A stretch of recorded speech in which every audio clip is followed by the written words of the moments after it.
মহান স্বাধীনতা ও জাতীয় দিবস উপলক্ষে জাতীয় প্যারেড গ্রাউন্ডে আয়োজিত কুচকাওয়াজে অংশ নিতে সকাল ৯টা ৫৭ মিনিটে কন্যা ব্যারিস্টার জাইমা রহমানকে সঙ্গে নিয়ে হাজির হন প্রধানমন্ত্রী তারেক রহমান।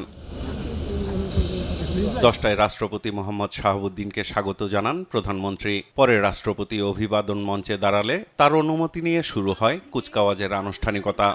কুচকাওয়াজের দায়িত্ব বুঝে নিলেন। বাদ্যের তালে মার্চ পাস্টে অংশ নেয় সেনা, নৌ ও বিমান বাহিনী সহ বিভিন্ন সংস্থার সদস্যরা। এ সময় খোলা জিপে কুচকাওয়াজ পরিদর্শন করেন রাষ্ট্রপতি। রাষ্ট্রপতিকে সশস্ত্র সালাম জানায় প্যারেড। এদিন দর্শকদের সামনে সমরাস্ত্র, প্রযুক্তি, যানবাহনের প্রদর্শনের মধ্য দিয়ে তুলে ধরা হয় সশস্ত্র বাহিনীর সক্ষমতা।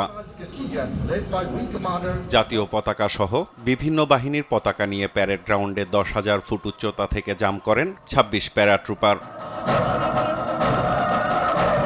সমরাস্ত্র প্রদর্শনী সহ নয়নাভিরাম অ্যারোবেটিক শো উপভোগ করেন আমন্ত্রিত অতিথিরা।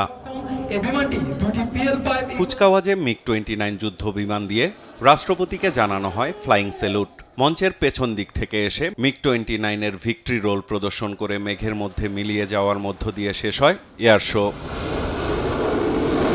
ফ্যাসিবাদ মুক্ত বাংলাদেশে দীর্ঘ 18 বছর পর মহান স্বাধীনতা ও জাতীয় দিবসে অনুষ্ঠিত হল কুচকাওয়াজ। দেশের সার্বভৌমত্ব অক্ষুণ্ণ রাখার পাশাপাশি যে কোনো দুর্যোগ দুর্বিপাকে বাহিনীগুলো তাদের গুরুত্বপূর্ণ ভূমিকা রাখবে, এমনটি প্রত্যাশা সবার। সাইফুল রিপন, দেশ টিভি, ঢাকা।